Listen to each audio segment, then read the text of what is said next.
Greetings and good evening, wonderful people. Want to welcome you to the Joko Collective, and particularly a Joko Collective Resistance Report, as we're going to hear from Comrade Mwezi Odom, chair of the Hands Off Uhuru movement, who's going to update us today on the verdict that came in the case of the Uhuru 3. Before we do that, as we always do, we acknowledge we, the Joko Collective, an African revolutionary grassroots educational project, that the work we do, particularly here in the city called Los Angeles and the area called the Los Angeles Basin and greater Southern California, we do this work on the unceded lands of the Tongva people and the Chumash people of the coast, because we recognize that the United States is a settler colonial society and that this is indeed native land. Now, with that, I'm going to bring on our guest, Mwezi Odom, to talk to us about this historic case, the government's case, U.S. government's case against the Uhuru Three, Omali Yeshitela, Penny Hess, and Jesse Neville, and the verdict that came in after this, I think, 2-year struggle and 2-year attack and resistance, attack from the FBI and resistance of the Uhuru movement and its myriad supporters in the United States and internationally. So with that, let me bring on Comrade Mwezi. Welcome, Uhuru. Comrade. Thank you so much, Brother Youssef. Really want to appreciate this opportunity to join the Joko Collective and to join you in, recognizing the land and the struggle, the historic struggle of the people. And as you say, this resistance report, which I love that title. And hopefully we have, we continue to have many more victorious resistance reports to report. So, yes. So, I just, oh, go ahead. So before we get started, because I didn't, fully introduce you. So just, why don't you give yourself a little self-introduction? Right on. Okay. Well, my name is Mwezi Odom, and I serve as I'm a member of the African People's Socialist Party, which is an international revolutionary organization fighting for the total liberation of Africa and African people everywhere. This organization was founded in 1972. And I have the great honor of serving as the Secretary General for the APSP. And in that role, I have been given the other great honor of serving as the chairperson under the leadership of our chairman, Omali Yeshitela, who founded the APSP, serving as the chair of this dynamic counteroffensive called the Hands Off Uhuru, Hands Off Africa campaign. And this has been, as you have said, a 2-year counteroffensive, a 2-year fight back in response to the violent FBI raids that took place on 7 homes and properties of the Uhuru movement in 2 cities, St. Petersburg, Florida, and St. Louis, Missouri, on July 29th of 2022. So here we are 2 years later, after this historic struggle, with a verdict that has come through. And I'm just really, honored to be here on today to talk more about the struggle, where we are today, and what's next. Uhuru. Right on. So before we get to the trial, right, and even the beginning of the trial last week, that was a 2-year struggle, right? So can you talk a little bit about that struggle, this 2 years, and how many people and organizations stayed in solidarity or came into solidarity while the Uhuru Three were facing these charges? Great. That's a great question. And, really because one thing that that question raises is that there was an understanding right off, from the beginning that this attack on the Uhuru 3, this attack on Chairman Amalia Shatella, which we understand was the main target, was an attack on all of us. For Mhm, those of us who are African, those, of us who are colonized, we understood that this is, tied to a historical attack to crush, liberation movements, to silence the insurgency of the people. And for those who understand the basic democratic rights that this country professes to uphold, such as freedom of speech, understood that this was also an attack on freedom of speech. And mhm, one thing that the chairman so brilliantly did was to always stay true to the anti-colonial struggle, the struggle against colonialism, really making it clear that the African People's Socialist Party has always been a party and an organization in the struggle for power, for unconditional power for the African working class, for us to have the ability to feed, clothe, and house ourselves, but more so as domestically colonized here, under this United States, which is this world hegemony, which is losing its power around the world, now has to confront that just what we say is a threat. And we were able mhm, to really use this opportunity to win forces across the political spectrum who too have been targeted, have been forced underground, have been attacked.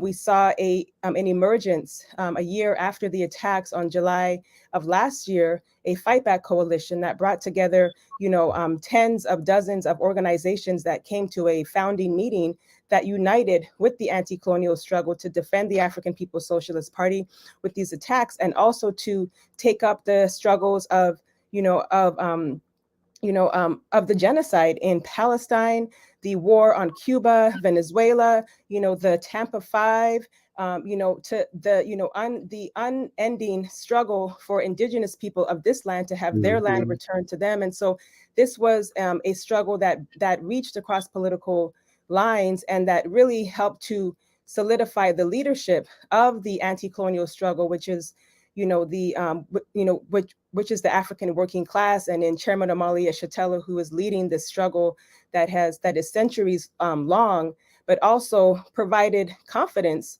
of the mhm, people to know that this struggle is ours too, and that they're behind an organization that will not rest until African people are free, until indigenous people are free, and until we see a world that nobody suffers at the expense of anyone else. And so mhm, this is where we are right now, and all those forces that I just mentioned, again across the political spectrum, are those who showed up, who answered the call to come to Tampa, who have been with us in this fight back. We have held countless webinars to raise the mhm, resources that we needed to get to trial, and it has just been a remarkable fight back that we know this was a victory to be able to win these forces mhm. into this fight back, but more so to have the long view that this attack is just one of many, and this victory is one of many to come. Right. Yeah, that attack on free speech. The Yes. and at the time it was free speech or what am I trying to spit out? Um, the vocal opposition to U.S. policy in Ukraine, Yes. and NATO policy in the region, and Russia's response. Whatever people think about whether or not Russia should have gone in, um, but even the U.S. Policy that even created the situation that two provinces of Ukraine, Russian-speaking provinces of Ukraine, would Right. want to be separate because they didn't want to be ruled by fascists. The But then that there was sort of a double down, right? That was what, 22, and what, into 23, and then um, Yep. then Israel goes buck wild right after, and so there's a double down right on Right. free speech. And I mean, what you said just struck a chord with me because the union that I'm in, the teaching union, our union president made a Labor Day address, a little, mini Labor Day address on our union YouTube channel. And he talked about that, right? That, part of his commentary was on the suppression of free speech that's happening on campuses. Right. And it's unpopular free speech, which is typically, the revolutionary free speech, or what is being, lumped into this idea of, going after the woke, you know, crowd or whatever, right? But we know what that means, right? And what that's code for.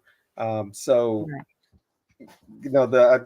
I want to applaud, right, the just the brilliance of making it about free speech in the country, right? That says it has enshrined free speech and free Yes. expression, right, in its Right. Bill of Rights. But people have to remember, even the First Amendment it's an amendment, right? It had to be added to the Yes. Constitution, right? The Right. the 10 Bill of Rights, right? It had to be added to the Constitution. Uh, Exactly. Yes, yes. And and as the chairman says, and as anybody who has a history book can recognize too, that as when the Bill of Rights and this amendment around free speech was written, African people were still enslaved. We were still under this under the colonial boot, on mhm, stolen indigenous land, and so it was never meant for us. And it's mhm, and like you said, whether it shows up on a university campus where students and faculty members are being targeted, and these are all variations of a um, um, of a uh, of a law that has always mhm, only been for the colonizer and the mhm. ruling class, and never for those of us who actually are beginning to see things very clearly, and who have seen things very clearly for quite some Yes. time. And so I think that's really important, this anti-colonial question, this anti-colonial Mhm. free speech, that even just saying from the river to the sea, Right. is something that is so threatening to this already shaky system. So, yeah. That's right. A Zionist created phrase, right? Again, turned back on them. The Yes. So let's go ahead and get to the recap then, because the trial, and I know there was a lot of lead up to the trial. I know there was a rally on the 31st, right? The Saturday Yes. before the trial opened, and then the trial. And I think there was some anticipation that the trial might be a little extended. Right. I know when I spoke with when we last had a conversation on this platform, and that was with Mazzamella. Right. The we and he had anticipated it might be a couple of months, right, that it's going on, so we could continue the conversations. That's why I was like, boom, wait a minute. There's a verdict already. Wow, right? So you were there for the first, you were in Yes. Tampa, in Florida, where the trial was held for the first week, right? So Correct. if you can give us a Yes. little recap of the week.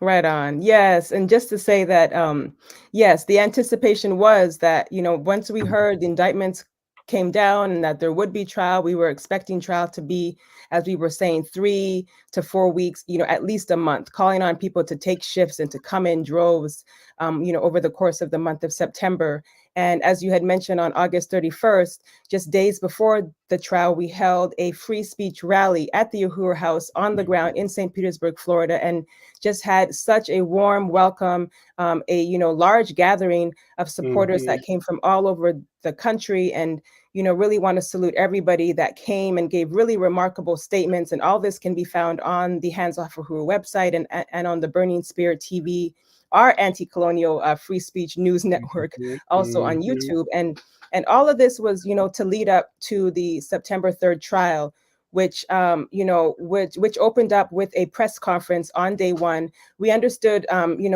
coming up towards the trial, that day one would be jury selection, and so that everybody would not be able to be in the courtroom. But we did have a press conference with scores of supporters there. We were met with, and we heard statements from Green Party U.S. presidential candidate Jill Stein, uh, Hmm. uh, comrade and councilman and assemblyman Charles Barron out of New York, Sister Afia Wangaza, who is with the Malcolm X Center for for self-determination, and also a veteran organizer in the Student Nonviolent Coordinating Committee, also known as SNCC. Sister and comrade Pam Africa, a MOVE organizer out of Philadelphia, and also the chair of the Concerned Friends and Family from Abu Jamal, Benjamin Prado of the Mexican Indigenous Organization Unión del Barrio, Jackie Lukman of, representing Black Alliance for Peace, Zaki Baruti. I have to name these comrades because some of these were people that were there since the beginning, of this fight back. Zaki Baruti of the Universal African Peoples Organization, Brother Cam Howard of Reparations United, Reverend Edward Pinkney, Sister Betty Davis of the Black is Back Coalition and the New Abolitionist Movement, and who was not there on the press conference day, but was there on August 31st and held their own press conference after the fight. After the attacks was a D12, the December 12th movement. And those were just some of the few forces that were there on the ground. And jury selection we expected to last days. And actually, by that afternoon, the jury had been selected. And so the trial began on September 3rd, and we went into day 2 and throughout the rest of the week. And it became very clear, for those who attended the trial, that the government really had nothing but, fabrications and lies from the beginning. And these so-called overt acts, these crimes that they have indicted the Uhuru 3 on were clearly nothing but, pure political speech and an attack on the, U.S. Constitution and First Amendment.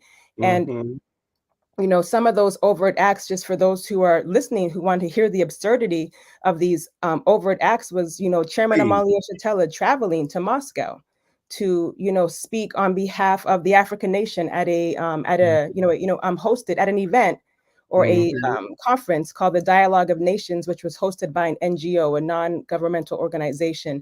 And to mind you that this Dialogue of Nations was attended by delegates from around the world, from Africa, Puerto Rico, Hawaii, throughout South America, Spain and Ireland, and dozens of other anti-war organizations in the U.S. The Uhuru 3 were also charged with publishing a petition which charged the United States with genocide against African people. And mind you, this petition was removed from change.org just like a month after or weeks after the July 29 attacks. The chairman and the movement were also indicted for, organizing UN hearings and following the UN, taking this petition, getting over 130,000 signatures, publishing an article in the Burning Spear newspaper, opposing the ban on Russian athletes in the Olympics, and running for public office, the things that we're told to do, right? When we are upset or have disagreements with the system, like Obama said, you should run for office. And that's what we did. And so y'all ran for office. Right. And so we ran for office, and we put things like reparations on the platform for the first time in history. And finally, to a point that you made earlier, the chairman was one of the first, if not the first, to speak out against the US NATO proxy war against Russia.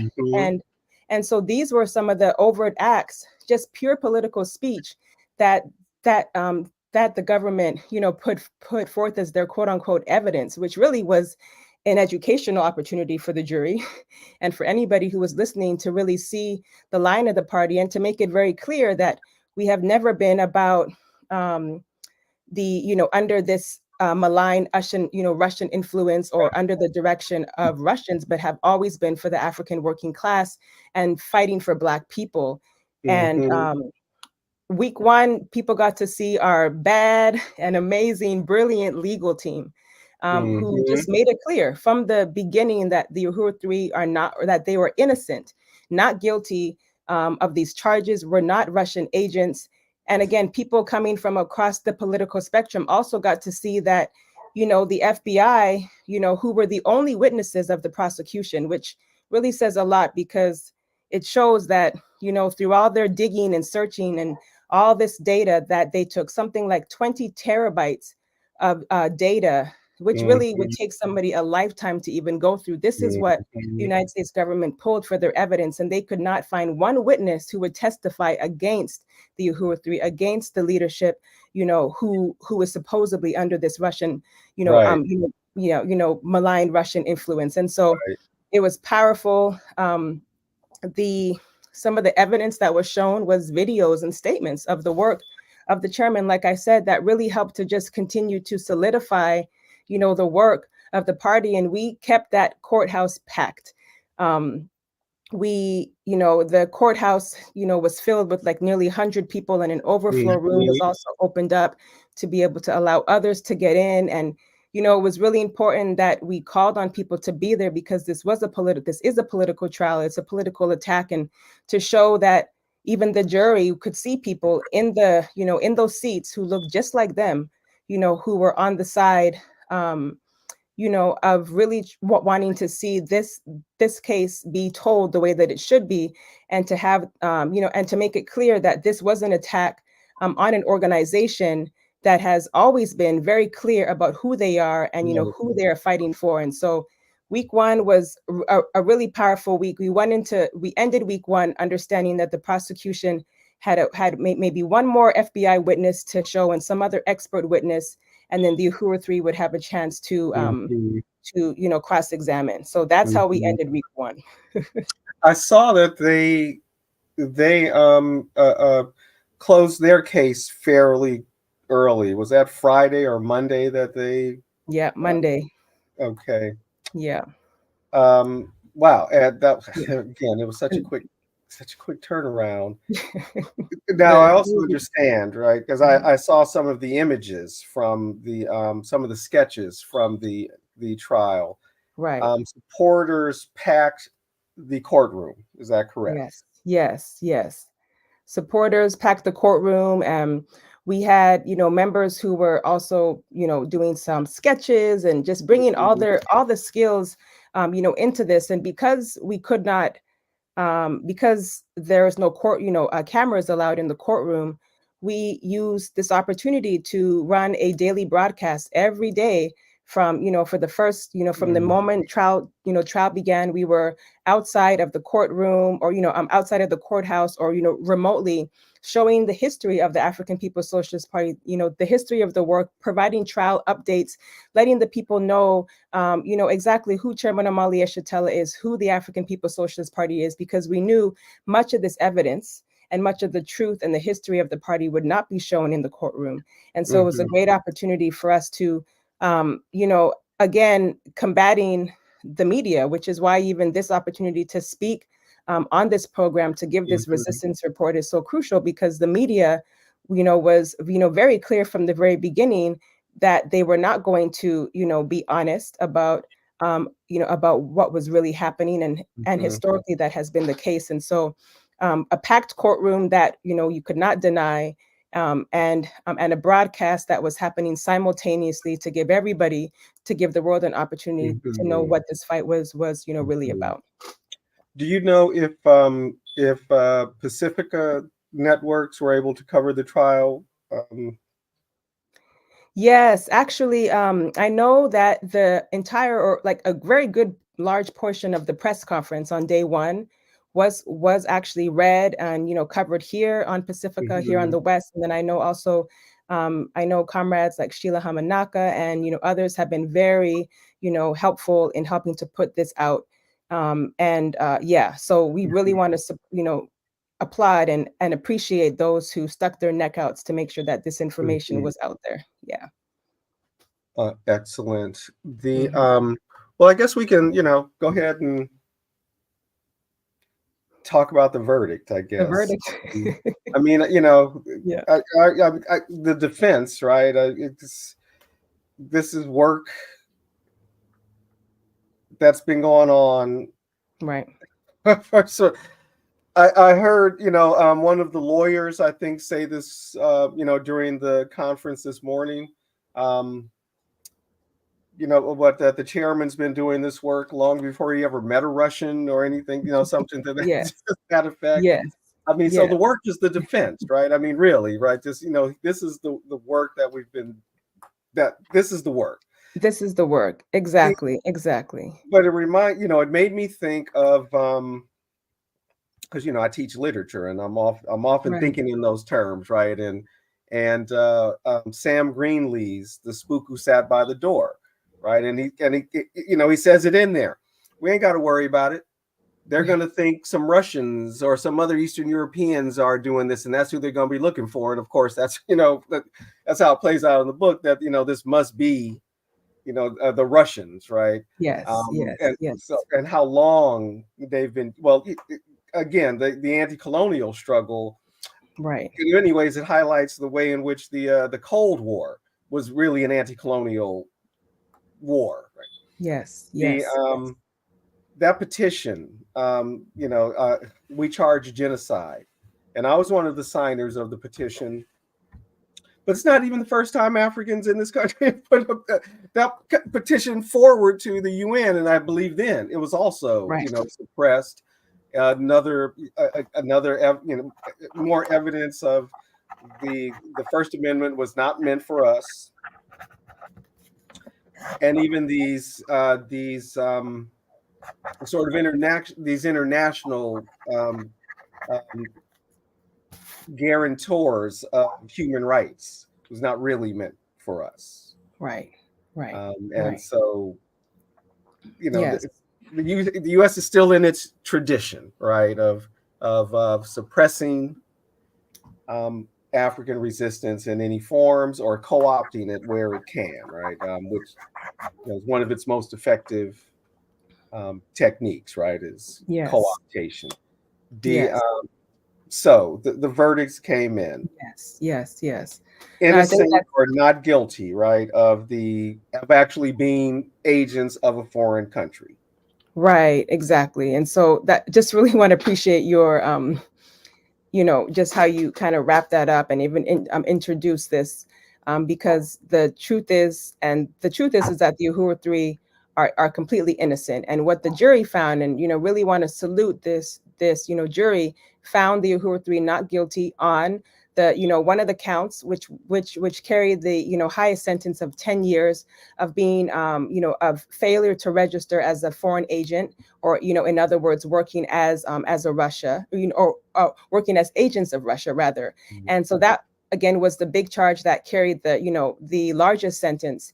And again, this is we really want to give credit to the jury, who clearly saw that African people have agency, and that we have sovereignty, and that Mhm. if anything, we are agents of, like we have said, and like we have always been, fighting for the liberation of the African working class. And so that Yeah. has been very clear. And these and then also the second count, or which is like really the first count, but the second count about conspiracy was found guilty. And this is where the it was great to hear to have our lawyers there to help sum this up, because it is kind of, as they have described it, somewhat of a, or is a inconsistent verdict, so to Very speak, much because so. this conspiracy, this plan to sow discord, and this conspiracy was directly tied to this, under this umbrella of being quote unquote Russian agents. And so this is something that that our lawyers are taking back, and that they're going to Mhm. appeal. And they explain what that process, might look like. And that count carried a 5 years of a sentence. And so all of this, there has been no sentencing date. None of that has been discussed yet. But we count this as a victory, and it is very clear that this was a huge and devastating blow to this prosecution, whose main objective was to convict Mhm. on this Russian agent charge. And with their lack of evidence and their exposure of all these lies, they were again unable to convince the jury that Russia was behind this 60-year legacy of the African People's Socialist Party. And Amazing. our lawyers were in there prepared to again, like we said, appeal these baseless accusations. But really, the only evidence that we had to put forth was to cross-examine these FBI agents, who many of them even admitted that they knew nothing about the African People's Socialist Party, that that they were not really prepped in terms of what they had Mm. to do and carry out. Interesting. And it was Mhm. just really remarkable that when you have the truth on your side, and this history, that really all that showed in that courtroom was just furthering exposing this whole apparatus that you just talked about, that has been dead set on crushing movements, and and, co-opting, as you had said. So Yeah. it was really powerful. This is a victory without a doubt. And, the Uhuru Three remain with the community and, will continue to carry out this anti-colonial mission under the leadership of Chairman Amalia Shatella. And, we want to see Africa and African people and all colonized people be free. But the question of free speech is still one, to be fought for. Yeah. And that's why this fight back can't just end with this verdict. Right. Well, that really brings me to this, the question of what's next, right? How can we continue to support the Uhuru Three, since they were found guilty? Which, again, conspiracy itself is Right. already a problematic, crime. I mean, even how does one prove conspiracy? I mean, all the Right. and Right. it often seems to come down to like thought crime or people even having a Yes. conversation, Right. in the hypothetical even. I mean, it's very problematic, right? Yes. Yes. And I think, I know I'm going to misquote it, but somebody had put in the chat during the summation this morning something along the lines of, so you're found guilty of planning the thing you were found not guilty of doing, or something to that effect. Right? I mean, it's just like, yeah, I'm like, really? So It doesn't make no sense. it makes Exactly. no sense, right? Right. It makes no sense. As Right. you've demonstrated that you aren't a foreign agent, you are not Right. acting under anyone's orders or direction. Mm-hmm. There's this entire long history that is indeed itself Right. part of an even, a centuries long legacy and a history, Yes. but somehow you are guilty of planning to be directed Right. by, it's completely bizarre. But I also recall the lawyers talking about, like the likelihood of the jury being confused because it's a confusing Yes. charge, right? And probably Yes. purposefully so. Exactly. And Right. yeah. Right. So And it was, anyway, yeah, they that's were a great found point. guilty of it. They're found, not guilty, and we know that, again, this, gives us the opportunity to continue to open up and expose the FBI, which, even as the lawyers had said, and it was clear, the prosecution did a good job of even just conflating and very confusing Mhm. that, that whole idea of what conspiracy even means, and especially in the context of this trial and these charges. And so it was very powerful opportunity, for the people to, have a voice and one thing, just to answer your question about like what's to come. I mean, we are approaching elections. We are Mhm. approaching, a time, and to recognize too that these attacks, and mind you, after the raids, there was a series of attacks that took place: church burnings, Mhm. fiscal sponsors, and financial and economic warfare on our movement. Mhm. Other members being arrested. There was a lot that happened, and all this took place under under the presidency of the Democrats. And Mhm. that's not to absolve anything of any other party, but it's to say that the question of free speech is one that affects and impacts all of us. And so we are going to continue to pull together all kinds of mobilizations on the question of free speech, call on people to, participate in this. We, the Hands Off Uhuru campaign, will be having a mass meeting very soon to announce, what's to come and to sum this up. And also, one thing that our attorneys mentioned, so, more information will be coming out, but about what they will need from the people also in order to help with this, pre-trial or post-trial, I guess, sentencing or investigations around, helping to get these other charges, or this other charge completely dropped. And so it's very, very exciting time. We call on people to stay tuned to our website. Go to handsoffuhuru.org. You will see updates there. You can join this fight back. And also to, as Brother Yusuf mentioned, we had the summation that was playing this morning, with the Uhuru Three attorney and members of the community who were still there on the ground in Tampa. It's a great opportunity to, learn about, how to sum this up for yourselves, because we're going to be the ones to continue to take this out, and that Mhm. every struggle that is, happening around the world that involves colonized peoples has a place in this movement. And we call on people to join the Hands Off Uhuru Fight Back Coalition and to get organized wherever you are, because the fight is not over.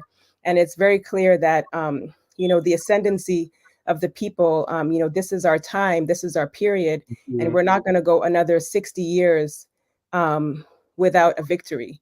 Right. So That's yeah, right. very, very powerful The opportunity. empire isn't likely to last 60 more years, just the way Nah. it's going. It's in Yeah. such crisis It everywhere. is. It is. It reminds me of this quote, and I'm probably misquoting it, but the chairman gave this visualization of like when a hunter, shoots a deer or some animal, and even though it's shot and it's wounded, it may have like another 100 or 200 yards of, Yeah. running on, just until it crashes. And that's what's happening to the system, is that it's on its last leg, its last dying leg, and we are going to be Mhm. responsible for that final death blow. So Yes. yeah.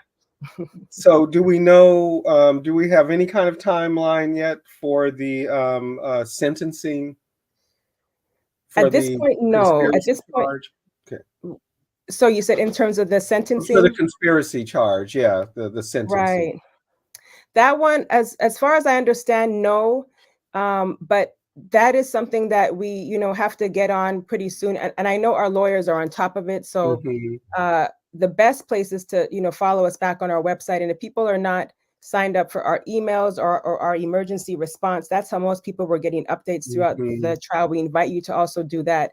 But we will, at this, hopefully by this next mass meeting, we'll have even more information about, Mhm. what to expect. Because yes, we want to keep the people involved and, tied into this process. So Yeah. yeah. And I mean, I think you mentioned this already, but I just want to make sure we're explicit about it, or just it's worth hearing again.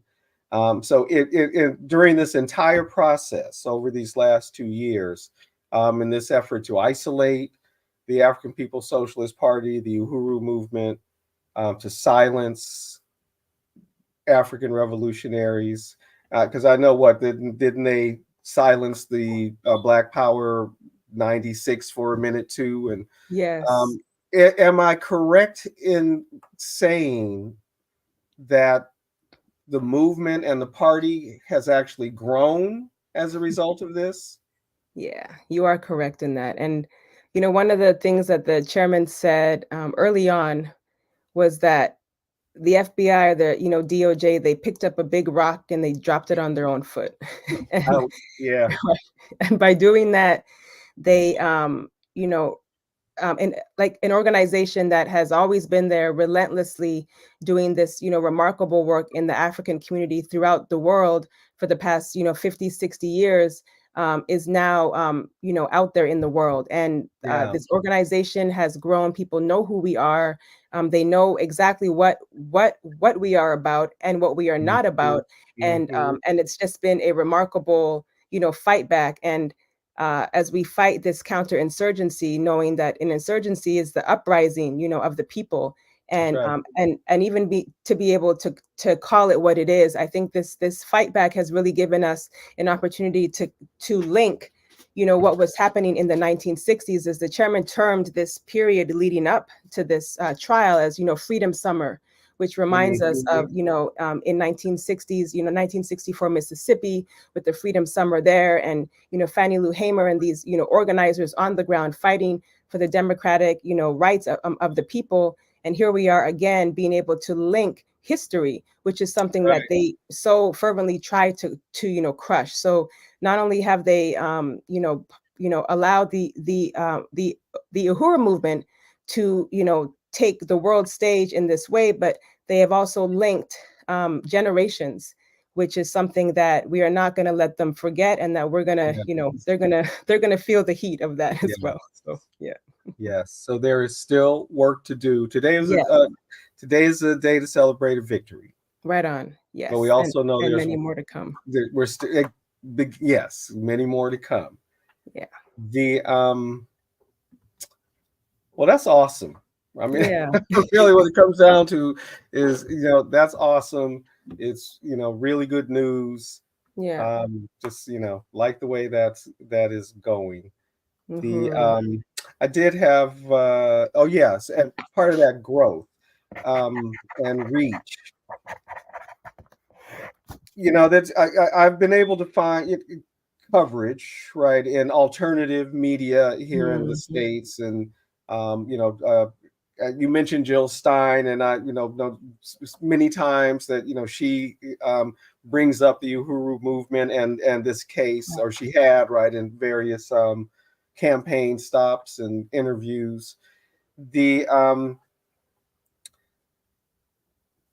But mainstream media, or just in general, right? I don't even know if Mhm. local media was covering it very much, but I was wondering about the international media, right? If you have any notion of that coverage in international media, and again, I know on some of the like streaming platforms and very intentionally, African revolutionary, um, at global Africa Yeah. minded sites, right, have been reporting on it. But do you have any sense of the coverage it might be getting internationally? Right. Well, that's the information is still coming in, but I can say that many of our, since the African People's Socialist Party and the Uhuru movement is international, many of our forces on the ground have been, working tirelessly to also make sure that this information, that this trial hits the world stage. And I know we really made clear and made sure that even during the course of the trial, to have translations of our daily updates in Spanish and in French to Hmm. reach Hmm. French speaking Africans around the world, to reach African speaking Africans around the world, and our supporters and our allies. And so in South America, we had, comrades with Orinoco Tribune in Venezuela, who were also able to, pick up parts of this case as well. And I know on our website we are, compiling all of the media coverage that has come in, and so that will be available on there soon. But if off the top of my head, I cannot think of one right now, but I can Right. say that this is something, and this is part of why this, struggle and this fight back is really, really important, because much of the media, like you said, is, very clear on trying to silence this case, or frame it in another way. But African people have been very clear about, what this fight back has been about. But we have to be able to reach our people where, wherever we Hmm. are. So, and I Hmm. want to salute our comrades on the ground in occupied Azania, or as we know as Hmm. South Africa, who, and in Europe as well, who on September 3rd, on the day of the trial, held rallies at U.S. embassies. And so there has just been an international response to this, to this fight back, one that we can't ignore. So Yes. yeah, It's Uhuru. inspiring, right? And It is. motivating, great for revolutionary morale, right? And Yes. we need some good revolutionary morale, Yes, we do. I think in a very real way.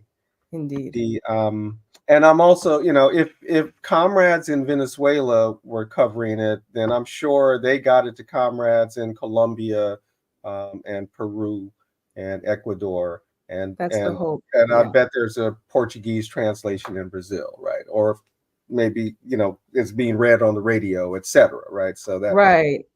And that. if not, that's, then, those are the next action items that we have on our plate. Mhm. And to also salute Granma, which is the, Mm. official newspaper There in we Cuba, go. who also covered this. I Mhm. don't know about during the trial, but I know that leading up to it, Mhm. was able to introduce Somalia Shatella to that, really important Yeah, press. And so, yeah, yeah. this is broken out, this is broken some very I mean, hard that's line, like what they boundaries. say, the paper of record. I mean, Yes. grandma, Yeah. hey, that's big Yes. time. Yeah. Talk about, what does the New York Times say? All the news that's fit to print. Yeah. Although I like the way I'm sorry, sir, that I can't remember your name, because I really liked your show, but I'm older than I was, and that was a long time ago. But anyway, he used to say, because he would read from the New York Times on Sunday mornings, but he Okay. would call it all the news that's fit to spit, right? Which There you is go. about right. But yeah, Right. no, grandma, That's that's one big. of them. That's a Yep. big deal, right? That is a big Mhm. deal, at least for some of us. We know what Yeah. that means, and I'm going to guess too, you got some coverage outside of grandma, in other parts of the Caribbean. Well, I know we do have supporters out there. What we have been finding actually, and even some forces in Canada as well, who are individuals who are, curious about this case, who were happy that they learned about it, and who are sharing it with their contacts. And Okay. so that's what we're finding too, is that this has been such, so much of a grassroots movement, that the people themselves are taking this out and adopting this as something that is their own case, and that hey, our newspapers need to know about this too. And so we've been finding a lot of Right. individuals who have been fighting to make sure that this reaches the press wherever they are. And so this is how we're kind of unearthing some of these new relationships and new media contacts because of the people. Because sometimes just sending a press release won't do it right away. Mhm, But when the mhm. people are banging at your door, you have to respond to that. So That that's been people how to we've been people able to break through some of background. those barriers. Yeah. Right on. Yeah. So again, right, the unintended consequences of the empire, right? Yes. They Exactly. they have triggered these particular kinds of relationships, and Yes. out of necessity, Yes. to respond. But just the thing they don't want, right? Yes. People Yes. making common cause, right, across these colonial borders and these Yes. other um, structured barriers to keep the global working class, right, and Right. the colonized world, separate from each other. And again, as and Yes. let me always encourage, if you a bougie person, commit class suicide. It ain't as bad Yeah. as you think. Exactly. Come on over. It is Right. Come a on good over. thing, We welcome you. We might, right? Because you're clinging to a carcass. I mean, come yeah. on. And it is riddled with worms and all the things we would expect, Yes. you know, Exactly. of a rotting Exactly. beast. So, Come on over, commit class suicide, join the right side of freedom. And yeah, like you said, you yes. won't regret it. And you might, but as we say, you're gonna be free whether you like it or not. Whether So you like it, yeah. that's right. Yeah. That's right. Yeah. But you're gonna like it. I mean, when Yeah. it comes But you're down gonna to it, like it. Yeah. unless you're a sociopath, but that's another thing. Right? So, Exactly. and even Yeah, that's another sociopaths actually report. can live in a community, right? I mean, that Yeah. that is an ailment that can be treated, right? You don't have Yes. to. I mean, when you live in a culture that encourages sociopathic behavior and rewards it, I mean, what do you expect, right? Right. But and then calls those peoples were captains of industry or whatever, right? Right. So, Right. Exactly. I mean, It's but the opposite of that. it Right. ain't got to be that, right? Even It if ain't you gotta be are a that. sociopath, Exactly. real Yeah. sociopaths learn to live in community and live productive and communal lives, right? So that's Exactly. And a make that faith. switch soon, sooner than later. It's That's right. it's it's gonna catch up with you sooner or That's later. right. Well, I think yeah, it's like it's nipping. It's beyond nipping at the heels. It's all the way. Yeah. It's getting up the calves now, and Exactly. It's right in your face. And I think that's really important what you're saying too, because there is this dividing line, this, line that has almost, that has been, proverbially drawn in the sand, around the question of, freedom, and the question of protecting this, colonial state. Because part of right. this struggle was, we weren't, we understood that people weren't going to come out of this as African internationalism, or as Hmm. African internationalists, which is the theory, the political theory of the African People's Socialist Party, founded by the chairman. That people may not even agree with half the stuff that we Hmm. do or say, but that they would, be able to unite with this simple fact Hmm. around the question of free speech. Hmm. And for, looking at it in a broader sense, that alone is a defining line. But then as we look at it from, the question of Africa and African people, and the struggle for the working class, as the chairman says, the class question is always concentrated in the colonial question. And so you can't Hmm. escape that when it comes down to looking at us as colonized peoples. And are we working to serve the interests of the colonized or the interests of the colonizer? And that line is also becoming very clear as we see it in our campuses, in our jobs, in the types of news and media that we Hmm. gulp down as truth, and the same that we reject. And so it's been a very clarifying moment in history to know who your Hmm. friends are, and to know and to help really key in on what real struggles need to be made.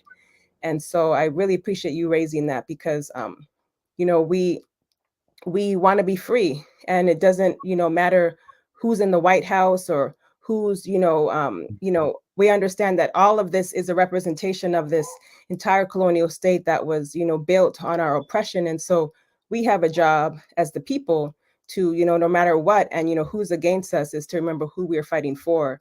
And that's why I think this fight back was so, you know, was so remarkable, because that's one thing that was never lost, that it was always about, you know, redefining and defining and deepening the question of the struggle for Africa and African people. And as a consequence, the question of free speech and everything, you know, is all related, and nothing happens in you know, isolation. Mhm. And so I think this, want to really salute the chairman. I really want to salute Joko Collective and you comrades, especially the question of education, being on these campuses, as educators who put on a hat when you step on those campuses, but you know, at your core, you know, have a duty and carry out that responsibility, you Yeah. know, with integrity, is really remarkable and really important during this time. So I want to really salute you all, and as members of the Black is Back Coalition for Social Justice, Peace, and Reparations, which we'll be hearing from very soon, you know, on the White Mhm. House, marching and continuing this, you know, struggle Mhm. around all these topics: social justice, peace, reparations. So it's a remarkable time. It is. Yeah.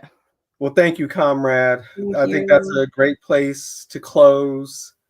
This was really, you know, this was great, really vital, bringing us up to speed. And yeah, you know, a happy day. I mean, it's great Yes. to get some good African news, right? Some Yeah. more good African news. I'm really Right edging on. these. So right on, and right on to the Uhuru 3, Yes. to the chairman and allies, Yes. Penny and Jesse, and folks out there in YouTube world, and I guess whatever is equivalent in Facebook. You can go ahead and like this, and Yes. please share it, and do subscribe. Subscribe. And we hope to be back with you, if not next week, certainly the week after that, with either another resistance report Right or on. Joko conversation. Uhuru. Peace, y'all.